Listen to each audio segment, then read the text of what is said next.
গাইবান্ধার পলাশবাড়ীতে প্রচণ্ড তাপদাহে পাটের ক্ষতির আশঙ্কা।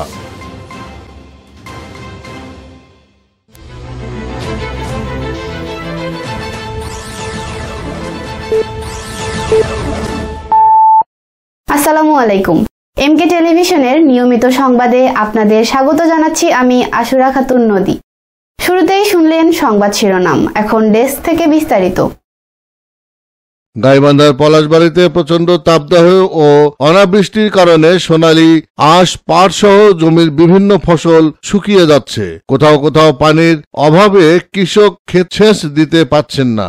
এতে আর্থিক ক্ষতির আশঙ্কায় দুশ্চিন্তা আর দুর্ভোগের কৃষকরা।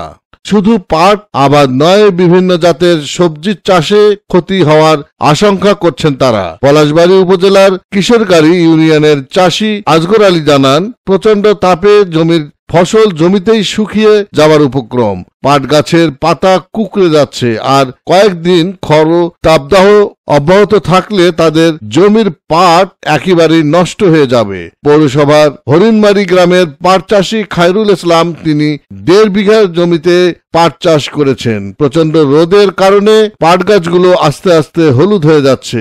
দুশ্চিন্তায় আছেন তিনি, কারণ দেনা করে তিনি জমিতে সেচ ও ঔষধ দিচ্ছেন, এতে খরচ অনেক বেড়ে যাচ্ছে।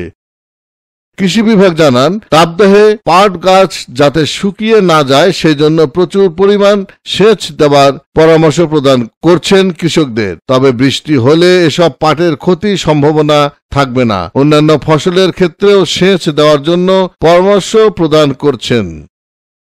অতিরিক্ত গরমে পাট জুত হচ্ছে না। পাট মানে কোড়া নাকি আসতেছে, ওষুধ দেওয়া নাকি, তা নাহলে হচ্ছে না। তা সেটা তো খরচ তো এখন উঠতেছে না। এখনো খুব পাট তো এখনো তো কিছুই হয় নাই, এখন দুশ্চিন্তার মধ্যে আছে। পাটের কোড়া নাকি এখন ওষুধ দেওয়া নাকি, ওষুধ এখন কিনতে পারছিস না, এখন সমস্যা। ইফতেখার, কৃষি ডেস্ক, এমকে টেলিভিশন। শেষ করছি এমকে টেলিভিশনের নিয়মিত সংবাদ। এতক্ষণ সাথে থাকার জন্য সবাইকে অসংখ্য ধন্যবাদ।